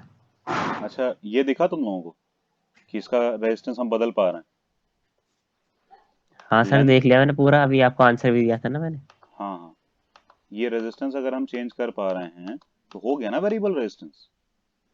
यानी कि एक वायर ही वेरिएबल यस रेजिस्टेंस हो सकता है। बस तुम उसको अरेंज उस तरीके से करो कि उसका जो टचिंग पॉइंट है, सोचो वो नॉब तुम घुमा रहे हो तो वो उसमें यही यही चीज हो रही है कि वो यहाँ टच कर रहा है, यहाँ टच कर रहा है, यहाँ टच कर रहा है, तो ज्यादा रेजिस्टेंस कम रेजिस्टेंस ले रहा है, समझ रहे हो। ज्यादा रेजिस्टेंस ले अच्छा लेगा तो सर कम यस। कम करंट जाने देगा, कम करंट जाएगी तो वॉल्यूम कम हो सकता है, अगर साउंड करंट से कंट्रोल्ड है वहां से तो। समझे? समझ गए सर, यस मतलब ऐसे काम करता है अंदर से। इजीली, लेकिन सीधा वायर नहीं लगा होता है, बस अंतर इतना है, वो वायर को मोड़ मार के लगाया गया होता है। यानी कि अब तुम चाहे ऐसे राउंड राउंड करके लगा दो, तुम ऐसे लगा दो, मतलब जैसे ऐसे लगाओ, कम जगह घेरे, सीधा नहीं लगा सकते ना, उतनी जगह नहीं होती वहां पे, ठीक, बस इतना यस अंतर सर। है। तो जो एक्चुअल रियोस्टेट होता है वो एक तरह की सिलेंड्रिकल डिवाइस होती है, मतलब जो तुम लैब में देखोगे एक्सपेरिमेंट के लिए जो रियोस्टेट यूज होता है वो ऐसा कुछ होता है, ऐसा, ठीक, सर ऐसा यस हाँ सिलेंडर ऐसे ही होता होता है और इसमें ऐसे करके वायर लपेटा हुआ होता है, ठीक है। है। Yes sir. एक एंड डायरेक्टली कनेक्टेड होता है जिस भी चीज से कनेक्ट करना है, और दूसरा एंड फ्री रहता है। अब ये फ्री एंड को तुम फ्री नहीं रहता है, मतलब दूसरा एंड यहाँ पे एक चीज होती है, कैसे बनाए, ऐसे पकड़ने वाला एक होता है क्लैंप जैसा, ऐसा कुछ एक तरफ से ऐसा ही दिखेगा, इसको तुम स्लाइड कर सकते हो, स्लाइडर होता है, उससे कनेक्शन होता है दूसरे का, ठीक है। अब देखो ये स्लाइडर यहाँ पे है तो सिर्फ इतना ही पीस ऑफ वायर को तो सर्किट में इंक्लूड करेगा ना, आगे शिफ्ट कर यस दें सर। यहाँ पे तो फिर इतने पीस ऑफ वायर को इंक्लूड करने लगेगा। मैक्सिमम चाहिए तो सबसे कोने में शिफ्ट कर दो, सबसे ज्यादा रेजिस्टेंस मिलने लगेगा, उससे ज्यादा नहीं मिलेगा फिर। आई बात समझ में? तो उसको शिफ्ट करके हम इजीली उधर रेजिस्टेंस वैरी करवा सकते हैं, यानी कि सर्किट में लगे लगे ही वैरी हो जाएगा, कुछ तुमको सर्किट को क्लोज नहीं करना, बंद नहीं करना, लगा रहने दो, आगे पीछे धीरे धीरे स्लाइड करो और तुमको रेजिस्टेंस बढ़ता घटता नजर आएगा, उसमें करंट बढ़ती घटती नजर आएगी और चीजें चेंज होने लगेंगी। क्लियर? ऐसा ही कुछ है। तो रियोस्टेट बस इसलिए लगाया है कि बैटरी की करंट को कंट्रोल किया जा सके, जरूरत होगी यहाँ पे, ठीक है, पोटेंशियोमीटर में, कि हम बैटरी करंट को थोड़ा सा कंट्रोल कर पाए, ये नहीं कि फुल करंट जा रही है या जीरो करंट जा रही है, ऐसा ना हो। क्लियर? चलो आगे देखें अब थोड़ा, इस यानी कि सिंपल सी चीज है, देखो this is a versatile instrument, it is basically a long piece of uniform wire, sometimes a few metres in length. लिखा है ना, कई बार कई मीटर्स का होता है। लॉन्ग का मतलब तुम एक दो मीटर मत समझना, हो सकता है 10-10 मीटर का हो वायर, हो सकता है 5-6 मीटर का हो, ऐसा कुछ। तो across which a standard cell is connected, जिससे हम क्या करते हैं, एक सेल कनेक्ट करते हैं, थोड़ा अलग तरह से। यानी कि पैरेलली बोल सकते हो तुम, ऐसे करके सेल कनेक्ट करते हैं, ठीक। ये सेल ऐसे जाता है, बीच में गैल्वेनोमीटर होता है, फिर ये गैल्वेनोमीटर का दूसरा एंड तुम चाहे जहां टच करवा दो, नल पॉइंट ढूंढने के लिए, ठीक है, वही चीज है, नल पॉइंट ही ढूंढना है यहाँ भी। क्लियर हुआ? Yes sir. हम्म तो यही बात हो रही है। आगे देखें और इन actual design the wire is sometimes cut in several pieces. हमने कहा एक पूरा का पूरा लॉन्ग पीस ऑफ वायर होता है, इन्होंने भी कहा, लेकिन एक्चुअल डिजाइन में कई बार क्या करते हैं, छोटे छोटे वायर के ऐसे टुकड़ों में कट कर लेते हैं, ठीक, और उनको मेटेलिक स्ट्रिप से ऐसे जोड़ देते हैं।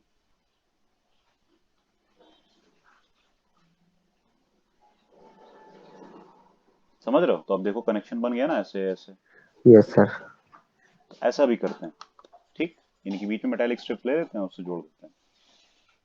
फिर placed yes sir. Side by side and connected at the ends by thick metallic strips. इससे फायदा देखो, मीटर ब्रिज में भी थिक मेटेलिक स्ट्रिप यूज की गई थी, देखा था ऐसे करके। Yes sir. तो क्यों यूज करते हैं, वायर ही क्यों नहीं ले लेते हैं सीधा यहाँ पे, थिक मेटेलिक स्ट्रिप क्यों यूज करते हैं, फायदा? सर रजिस्टिविटी के लिए वजह से। किसके लिए? रजिस्टिविटी। रेजिस्टिविटी के लिए, मतलब क्यों, समझे नहीं क्या कहना चाह रहा हूँ।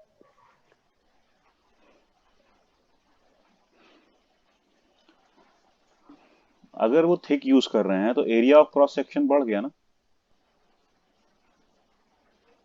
थिक का मतलब मोटा, एरिया ऑफ क्रॉस सेक्शन बढ़ गया। हम्म, समझ रहे हो? लेंथ छोटी होती है, ज्यादा होता नहीं, length come, area of cross section ज्यादा, तो रेजिस्टेंस का क्या होगा, डिक्रीज नहीं कर जाएगा रेजिस्टेंस, ताकि वो कम रेजिस्टेंस शो करे, ताकि रेजिस्टेंस में कंट्रीब्यूट ना करने लगे। पता चला हम वो दूसरा रजिस्टर ले रहे हैं, यहाँ पे स्ट्रिप ही अपना रेजिस्टेंस अच्छा खासा क्रिएट कर रही है, तो फायदा क्या है इस रेजिस्टेंस को लेने का, और हम कैलकुलेशन फिर सही कैसे कर पाएंगे। हम्म, इसीलिए थिक, मोटा यूज करने से क्या होता है, वो कम रेजिस्टेंस क्रिएट करता है, जिसकी वजह से सर्किट में सारा काम भी हमारा होता है, लेकिन जो रेजिस्टेंस का इन्फ्लुएंस है वो नहीं आता है, अलग से नहीं आता है, जो जो हमें चाहिए बस उतना ही उतना होता है। थोड़ी बहुत तो आता ही है, ये नहीं कि बिल्कुल नहीं आएगा, लेकिन कम रहता है वो इन्फ्लुएंस। समझ रहे हो ना, जो वही कंफ्यूजन ना कि वायर इतने सारे जो इधर उधर भी फैले दिखाए जाते हैं, उनका क्या, बनाते हैं सही में बनाते हैं रेजिस्टेंस, लेकिन उनको कोशिश की जाती है कम से कम बनाए, और कोई बात नहीं। क्लियर? क्लियर है ना? Yes sir. चलो, यस सर। तो थिक मेटेलिक स्ट्रिप बस इसीलिए यूज हो रही है, ताकि कम से कम रेजिस्टेंस बनाए, तो उसमें कंट्रीब्यूशन ना रहे। नहीं तो फिर हम वो जो फॉर्मूला लगाएंगे, व्हीटस्टोन ब्रिज वाला प्रिंसिपल लगाएंगे, तो उसमें रेजिस्टेंस, अगर ये स्ट्रिप भी बना रही होगी रेजिस्टेंस, तो फिर तो वो गलत होने लगेगा, बैलेंस स्टेट गलत जगह पे आएगी फिर उसमें।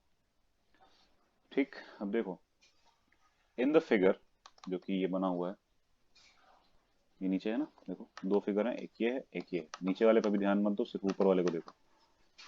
बैटरी लगी है, बी लिखा है मतलब बैटरी लगी है, देखो दो सेल है ना, combination of cell battery. Rheostat लगा हुआ है बैटरी के करंट को वेरी कराने के लिए, ऑन ऑफ करने के लिए की लगी हुई है।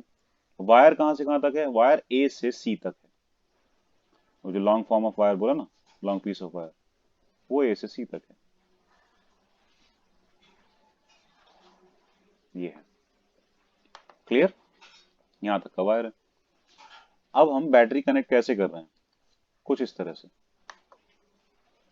यहाँ पे बैटरी कनेक्ट की, ए से कनेक्ट की, आगे ले गए, तो अभी इस पे मत ध्यान दो, सीधा सोचो कि सीधा जा रहा है बस, और कुछ नहीं, ये बताएंगे क्या है वो। एक बैटरी कनेक्ट की, गैल्वेनोमीटर लगाया, गैल्वेनोमीटर का जो नेक्स्ट एंड है, उससे हम नल पॉइंट ढूंढने में लग गए, यानी कि वायर पे ही ट्रैवल करने लगे, जहां जहां टच करते करते नल पॉइंट मिला वहां रुक जाएंगे, जैसे मान लो यहाँ नल पॉइंट मिल गया तो रुक जाएंगे, और रीडिंग नोट कर लेंगे कि वायर का कितना लेंथ मिली है हमको। ठीक है, आई बात समझ में? ए से लेके कितनी लेंथ मिली है, वैसे ही है, काफी हद तक उसी तरह का है। ठीक, ये क्या है, ये है स्विच बॉक्स बोल सकते हो, या फिर कनेक्शन जिससे चेंज करते हैं वो वाला बॉक्स है। अभी ऊपर देखेंगे क्या है, ध्यान देना यहाँ पे। A current I flows through the wire which can be varied by the variable resistance means rheostat, इसकी बात हो रही है, ठीक है। In the circuit since the wire is uniform, तो जो ए से सी तक का वायर है वो यूनिफॉर्म है। अब यूनिफॉर्म का मतलब है कि थिकनेस वगैरह बराबर है, मटेरियल सेम है, कुछ भी चेंज नहीं है, मतलब कहीं से मोटा पतला नहीं है, और बिल्कुल एक जैसा वायर है हर जगह से, कहीं से भी टच करो या देखो तो एक जैसा वायर है। Clear? The potential difference between A and any point at a distance L from A is this। ये लिखा गया। इसमें है क्या ये? तो इसको अभी मत समझो, पहले हम बता रहे हैं उसको ध्यान से देखना। ये तो होता है ईएमएफ, पता है सबको? पता है ना? Yes sir. ईएमएफ होता तो पोटेंशियल डिफरेंस जैसा ही है, वी के जैसा होता है। Yes sir. और वी इज इक्वल टू क्या होता है? I R. सही बात है। Yes sir. और आर किस पे डिपेंडेंट होता है? एल पे और ए पे और रो पे। आई रो एल बाई ए भी बोल सकते हैं इसको। इसका मतलब यस है सर। कि जो ईएमएफ है वो लेंथ का भी एक फंक्शन है। मतलब कि हम लेंथ ऑफ वायर बदल के भी ईएमएफ, मतलब ईएमएफ बदल के लेंथ ऑफ वायर, सॉरी उल्टा है, लेंथ ऑफ वायर बदल के ईएमएफ चेंज कर सकते हैं मे बी, अगर वो चेंजेबल है तो, बैटरी फिक्स नहीं है तो। सर सॉरी, आपकी आवाज थोड़ी लय हो गई, सुन नहीं पाया। जो एल है। हाँ, कह रहे हैं हम लेंथ चेंज करके ईएमएफ में चेंज ला सकते हैं, यस सर। है ना? तो ईएमएफ क्या हुआ? लेंथ का एक फंक्शन। Yes sir. जैसे कि अगर एफ एक्स का एक फंक्शन है, इसका मतलब है एक्स को चेंज करोगे तो एफ भी चेंज होगा। साफ बात है, एक्स यस के सर। डिफरेंट वैल्यूज के लिए एफ के डिफरेंट वैल्यूज आएंगे। तो यहाँ पे वही चीज है। तो इसका मतलब ईएमएफ लेंथ का फंक्शन तो है, यानी कि छोटी वायर लें या लंबी वायर लें फर्क पड़ेगा ईएमएफ में। चलो, एक तो ये बात हो गई। दूसरी बात कि अगर हम एक क्वांटिटी डिफाइन करें कि अगर ये लेंथ का फंक्शन है, ठीक है, टोटल यहां से यहां तक का समथिंग कुछ ईएमएफ है, लेकिन हमें निकालना है अगर यहां से यहां तक का, तो कैसे निकालेंगे? यानी कि इसकी टोटल लेंथ है मान लो एल, ठीक, पूरे वायर की, और उसका पूरा जो ईएमएफ आया है वो ये आया है। क्लियर? ई। लेकिन ये L1 लेंथ तक के वायर का अगर हमको ईएमएफ निकालना होगा तो हम करेंगे क्या? क्या निकालेंगे?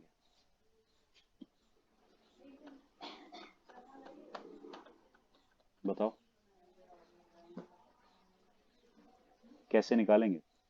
L1 लेंथ के वायर का ईएमएफ कैसे निकालेंगे? इसको मास में समझोगे? तुमको एक पूरे एल लेंथ के वायर का मास पता है,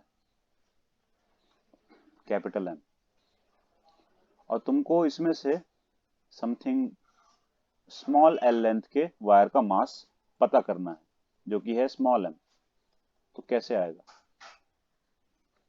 किसी को आइडिया है तो बताओ, नहीं तो फिर हम बताएं।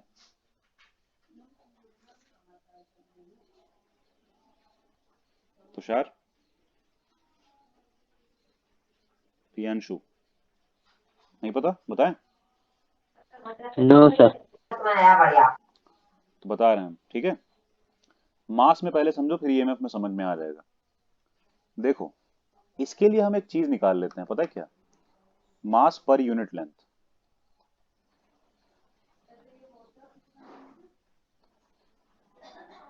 ये निकाल लेते हैं पहले, उससे जितनी भी लेंथ का मास हमको चाहिए होगा मिल जाएगा, कोई दिक्कत नहीं आएगी। समझ रहे हो? मतलब कि पहले मास को, टोटल मास को टोटल लेंथ से डिवाइड कर लो। लेंथ से डिवाइड करने से क्या होगा बताओ? जैसे 10 सर सेंटीमीटर पर लेंथ यूनिट है, की। पर यूनिट आ सर जाएगी। जैसे 10 पर यूनिट सेंटीमीटर आ था जाए तो, जैसे। हाँ 10 सेंटीमीटर था तो 1 सेंटीमीटर का मास आ जाएगा। समझे? Yes sir. तो उसमें फिर ये आ गया मास पर यूनिट लेंथ, और उसमें अगर हम लेंथ का मल्टीप्लाई कर दें जितने का हमको मास निकालना है, तो आ जाएगा उतने लेंथ का मास। Yes sir. आ जाएगा ना? यानी कि ये क्वांटिटी पहले जानना जरूरी है। उसी तरह यहां पे भी ये एक मास पर यूनिट लेंथ वाली क्वांटिटी जानना जरूरी है, sorry EMF per unit length या potential drop per unit length. तो वो क्या होगा बताओ? Potential drop per unit length, potential drop तो यही है, ईएमएफ ही तो पोटेंशियल ड्रॉप है। Sir yes. और per unit upon length L. मतलब टोटल लेंथ। यस। अगर इस क्वांटिटी को नाम दे दे नया, phi. Phi is potential drop per unit length. तो यहां से ईएमएफ कितना आएगा? समथिंग L1 लेंथ का निकालना हो तो ईएमएफ कितना आएगा? Phi L1। L2 का निकालना हो फाई L2, ऐसे करके आ जाएगा। आई बात समझ में? Yes sir. यानी कि यहां से हम ईएमएफ लिख सकते तो हैं, बड़े इजीली लिख सकते हैं। ठीक, यही यूज करेंगे अभी, देखना ध्यान से। हटा दें इसको, आप समझ में आ गया? Yes sir. चलो,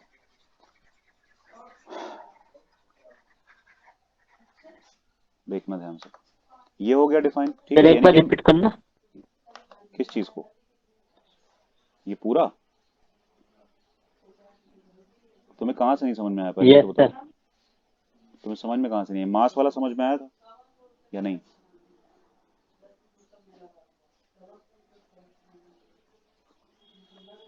मास वाला समझ में आया था?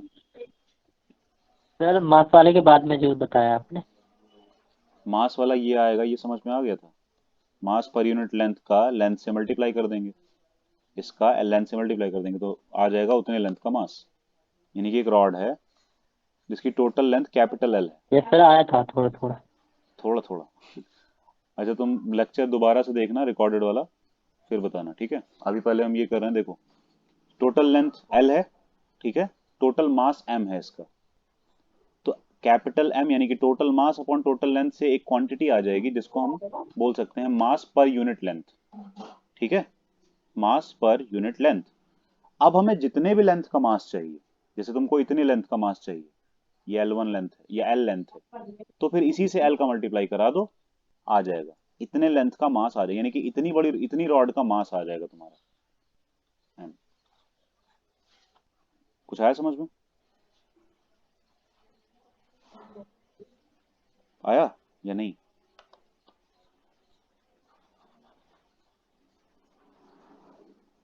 तुषार कुछ बोलो। सर सर नहीं, ये बोलो आया कि नहीं आया? Yes sir clear. हाँ, तो ये हो गया।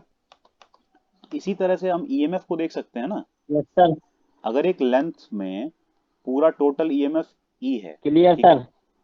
पूरा क्लियर, यहां पे भी क्लियर। ये वाला आ गया। फाई को हम कह रहे हैं potential drop per unit length, तो क्या हो जाएगा? EL बाई एल नहीं हो जाएगा, पोटेंशियल ड्रॉप। क्योंकि ईएमएफ क्या होता था? Potential difference. उसी को पोटेंशियल ड्रॉप भी बोलते हैं, अलग नहीं है, ठीक है। Potential difference, potential drop, EMF एक बात। तो यहाँ पे ये हो गया पोटेंशियल ड्रॉप, लेंथ से डिवाइड कर दिया तो हो गया पर यूनिट लेंथ। तो यहां से ईएमएफ क्या आने लगेगा? ईएमएफ क्या आएगा? यही तो आएगा ना। एल को इधर ले जाके मल्टीप्लाई करवा दो। क्लियर है? कुछ डाउट तुषार? तो ये चीज आ जाएगी ना फिर।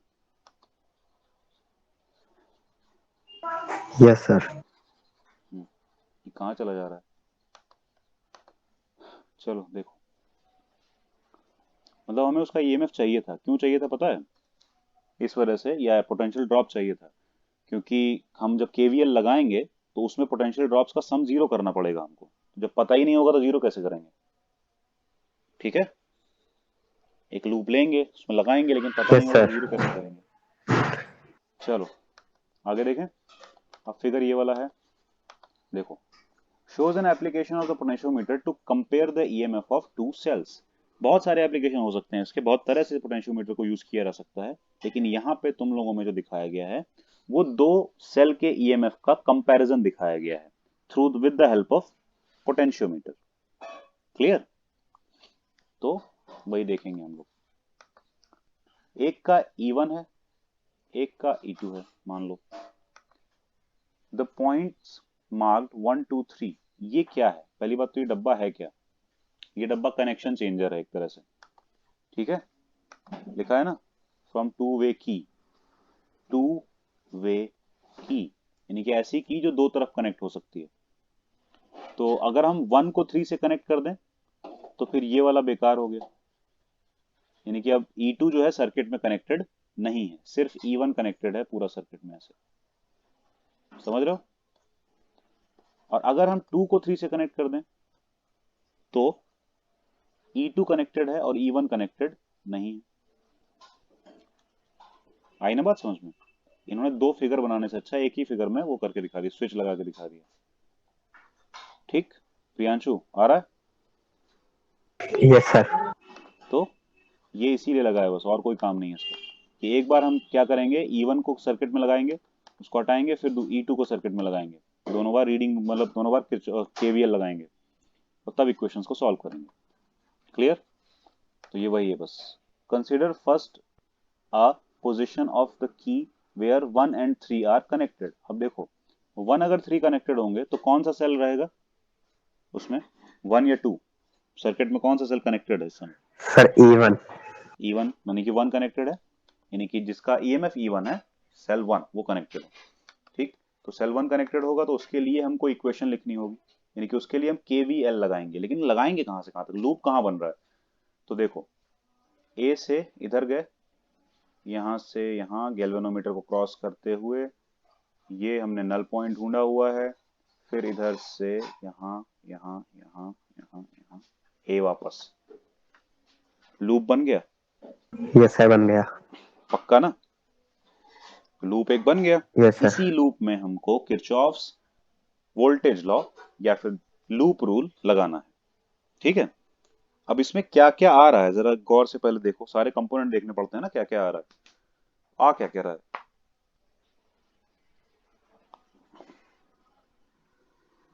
बताओ। पहली बात क्या तो सर देखो, रिपीट करना? अच्छा सुनो पहले, ये बैटरी है, इसका ये पॉजिटिव टर्मिनल नजर आ रहा है क्योंकि बड़ी लाइन इधर है ना, तो इधर से आई करंट जाएगी, यानी करंट का फ्लो इस तरफ से है, तो यहाँ डिवाइड भी होगी। ठीक है, ऐसे करके जा रही होगी। Yes sir. तो उससे हमको अभी नहीं मतलब है, हम लोग ऐसे ले लेंगे, क्लॉकवाइज ले लेते हैं। क्लॉकवाइज लेने का मतलब है कि यहाँ करंट ऐसे जा रही है, ऐसे ट्रैवलिंग हो रही है करंट की, समझ गए? ऐसे करके यस ऐसे सर। करके यूँ पहुंच रही है। तो इस केस में अब देखो जरा ध्यान से, क्लॉकवाइज ले लिया हमने करंट, तो कंपोनेंट्स कितने लगे हुए हैं, क्योंकि हम लोग पोटेंशियल देखेंगे तो सारे कंपोनेंट पे ही तो देखेंगे, वायर वायर खाली ये वाले जो वायर हैं ये फालतू के यस हैं, सर। इनको कंसीडर नहीं करेंगे। ए से जो N1 तक का वायर है, क्योंकि N1 पे क्या मिला है, नल पॉइंट मिला है, ए से N1 तक का वायर कंसीडर किया जाएगा, उसका पोटेंशियल लिखना है। लेकिन जो E1 और सेल और इन सब के बीच में जो वायर लगे हैं उनको बात नहीं करना है, लेकिन कंपोनेंट तो है ना, गैल्वेनोमीटर है, सेल का इंटरनल रेजिस्टेंस हो सकता है, ये सब बातें की जा रही हैं। क्लियर? Yes sir. एक सेकंड जरा होल्ड करना। हेलो, हाँ हेलो, हाँ गुड आफ्टरनून।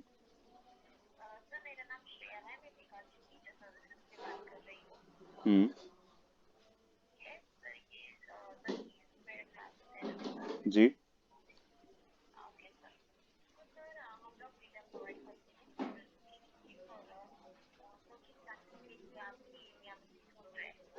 हम्म,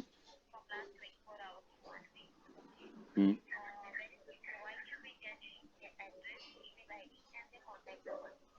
हम्म,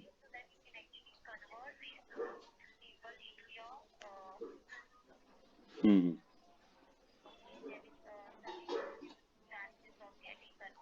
हम्म,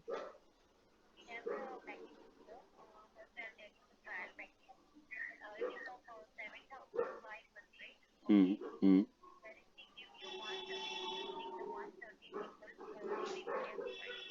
हम्म,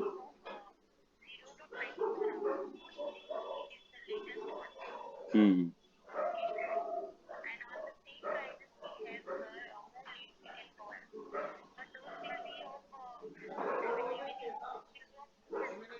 हम्म।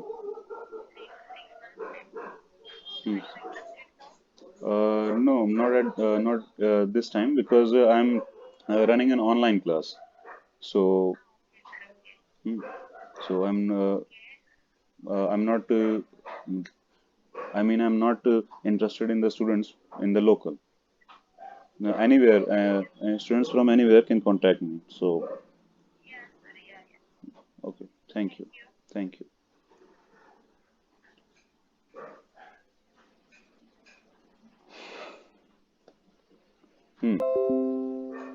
देखें,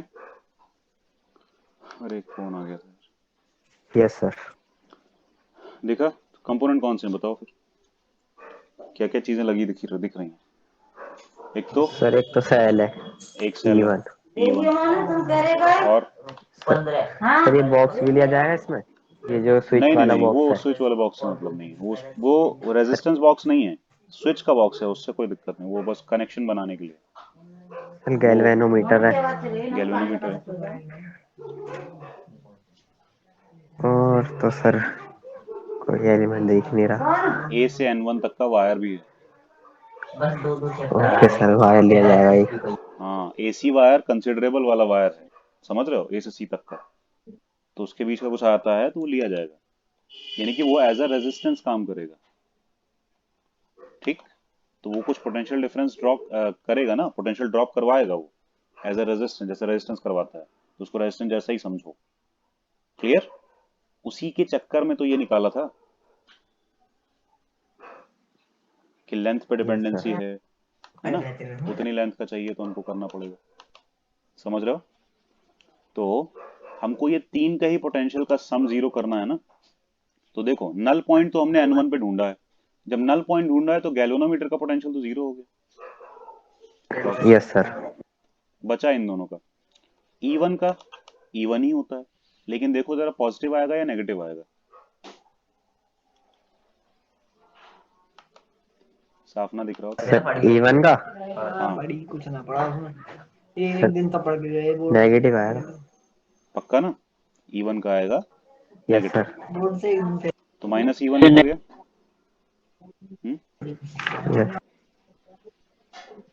क्या हुआ,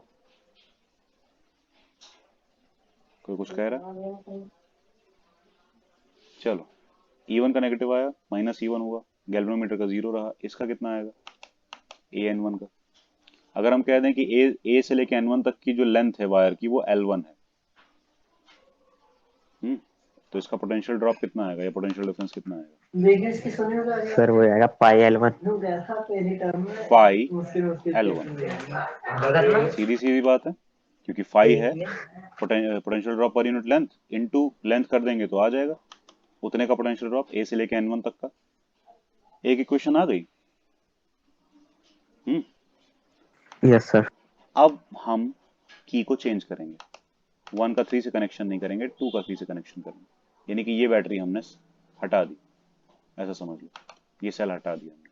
अब कनेक्शन किसका है, किसके किसके बीच है? E2 है ना कनेक्टेड, सर E2 से है। तो अब E2 में ऐसा होगा, ऐसे से जाएगा, ऐसे जाएगा, लेकिन अब ये N1 नहीं मिला है, ये N1 सिर्फ E1 के लिए था, इसको हटाओ, अब मिला है N2, कहीं भी मिला है, कहीं भी मिल सकता है नल पॉइंट, ठीक है, यहाँ पे मिला है। Hello hello. Hello hello, sir मुझे लगता है संकेत का लैग कर रहा है शायद। क्या कर रहा है? सर उसका शायद लैग कर रहा है हाँ हाँ, आवाज में। तुषार, आवाज आ रही है साहब?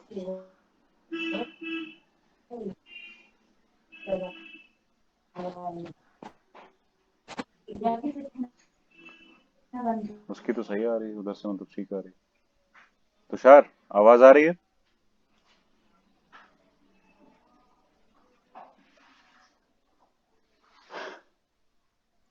कहाँ चला गया? मेरे बना शायद डिफरेंस करके कनेक्ट कर रहा होगा फिर से। कुछ नहीं होना, सेम ही चीज होनी है, देखो E2 है, कनेक्ट हुआ इस बार, यस सर। N2 मिला यस पॉइंट, सर। तो फिर A से लेके N2 तक का वायर इसमें आ गया कनेक्शन, यस A से सर। लेके N2 तक का वायर आ गया, ठीक। अब ये तीन कंपोनेंट कौन से मिले? E2, G sir E2 and और AN2, कभी खुले कभी ना खुले। AN2 वाला वायर, मतलब E2 का लिखना पड़ेगा हमको, तो वो माइनस E2 हो जाएगा, क्योंकि इसमें भी वही चीज है, E2 में उसी तरह एंटर हो रही है करंट, अगर हम क्लॉकवाइज ले रहे हैं तो, ठीक, yes sir. Minus E2। Galvanometer का फिर हमने नल पॉइंट ढूंढा है, इसका मतलब जीरो, और AN1 का फाई सर पाई L2। L2, हाँ सॉरी AN2 का फाई L2 हो जाएगा, क्योंकि अगर हमने उसको L2 कंसिडर किया हुआ है तो, लिखा है ना, फाई L2 को फाई सॉरी AN2 को L2 कंसिडर किया हुआ है, ठीक, तो फाई L2 आने लगेगा इज इक्वल टू जीरो। आई बात समझ में? दो दो बन गए इक्वेशंस। तुषार अब आवाज आ रही है?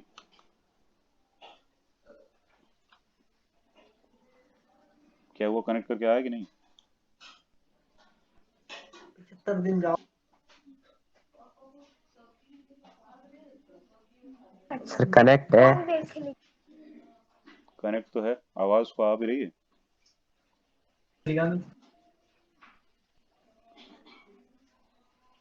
चलो देखते हैं।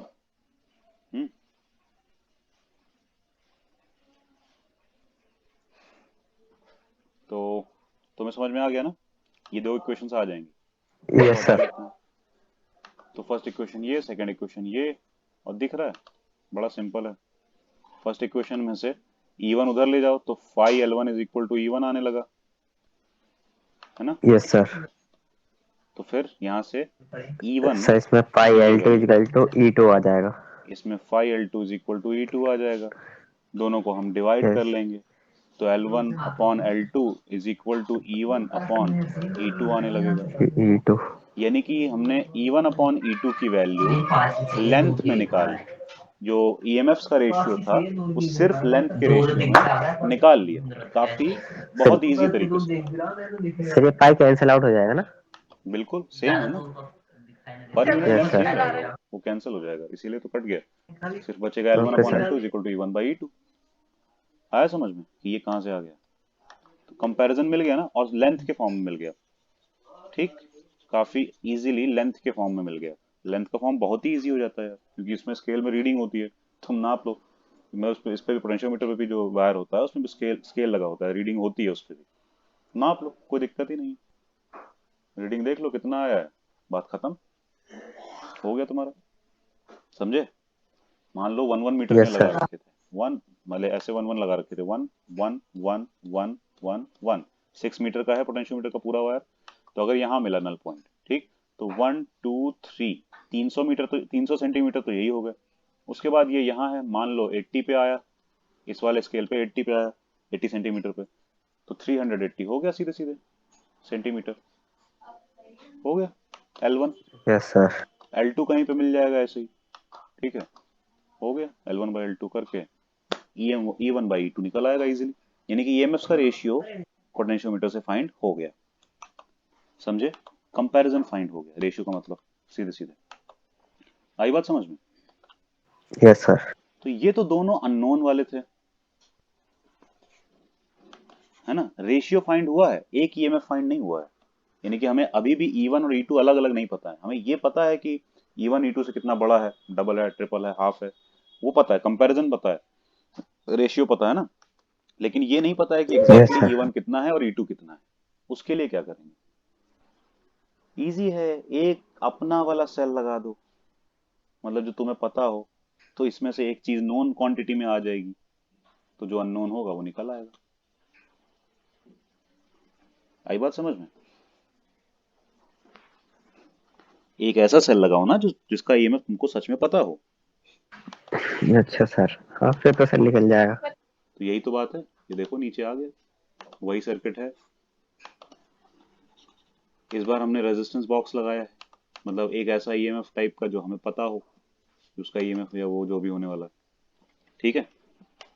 देखो उसको V नाम दे दिया है, यानी कि अब हमने E1 E2 की जगह E1 को E बोल दिया और E2 को V बोल दिया, क्योंकि ये पता है ना, नोन वाला है, इतना ही फर्क आया।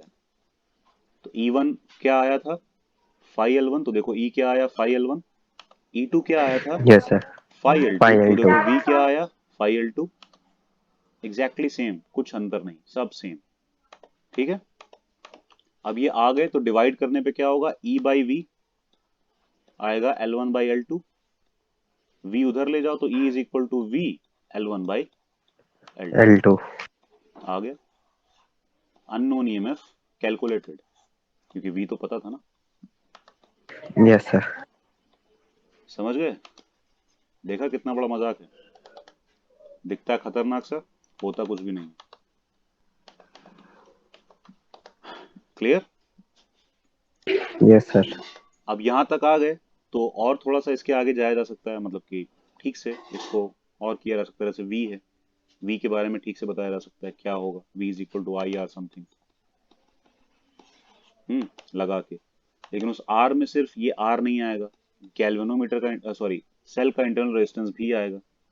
ऐसे करके कर सकते हैं। ये रेजिस्टेंस बॉक्स में जो रेजिस्टेंस था वो तो आया R, लेकिन ये गैल्वेनोमीटर में भी था ना। एक सेकेंड रुक जाओ, ये डिफाइन किया गया हुआ स्मॉलर, हाँ ठीक है। सेल का इंटरनल रेजिस्टेंस, सॉरी गैल्वेनोमीटर कह रहे हैं, बार बार वही गैल्वेनोमीटर ध्यान आता है। सेल का इंटरनल रेजिस्टेंस है वो स्मॉल आर, ठीक है, और कैपिटल आर रेजिस्टेंस बॉक्स वाला। तो ये क्या होने लगेगा, V इज इक्वल टू तो आई आर होगा, लेकिन E is equal to I small R plus capital R होगा, इसमें दोनों आएंगे। अच्छा ठीक? सर, स्मॉल आर सेल का है। सुनो, स्मॉल आर सेल का इंटरनल रेजिस्टेंस है, तो जब सेल कनेक्टेड होगा, क्योंकि ये दोनों साथ में थोड़ी ना कनेक्ट होते हैं, याद है ना, एक बार ये कनेक्ट होगा और एक बार ये कनेक्ट होगा, एक एक करके होंगे। ये आरबी का मतलब है रेजिस्टेंस बॉक्स, उसका अपना ईएमएफ कैल्क वो हो रहा होगा और कुछ नहीं, समझे?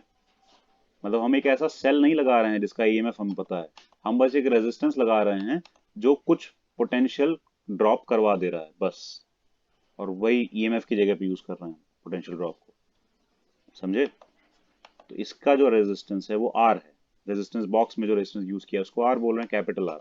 और ईएमएफ वाला जो सेल का जो रेजिस्टर है वो स्मॉल आर है, रेजिस्टेंस सेल का इंटरनल रेजिस्टेंस स्मॉल आर है, लेकिन ये दोनों एक साथ कनेक्टेड नहीं होंगे, समझ रहे हो? जैसे ऊपर भी क्या हुआ था, एक एक करके सेल कनेक्ट किए तब इक्वेशन बनी थी ना। Yes sir. तो यहाँ पे भी एक साथ कनेक्ट तो होंगे, तो V, सर वन टाइम में वन ही होगा।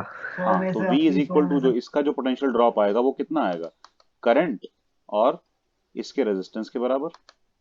लेकिन सेल में जो पोटेंशियल ड्रॉप आएगा, इसका रेजिस्टेंस भी नहीं, सॉरी, इसके रेजिस्टेंस के बराबर, ठीक है। लेकिन सेल में जो पोटेंशियल ड्रॉप आएगा वो कितना आएगा, करंट इनटू सेल का भी इंटरनल रेजिस्टेंस है तो स्मॉल आर, और जो वायर का रेजिस्टेंस है कैपिटल आर, टोटल ये आने लगेगा, समझे?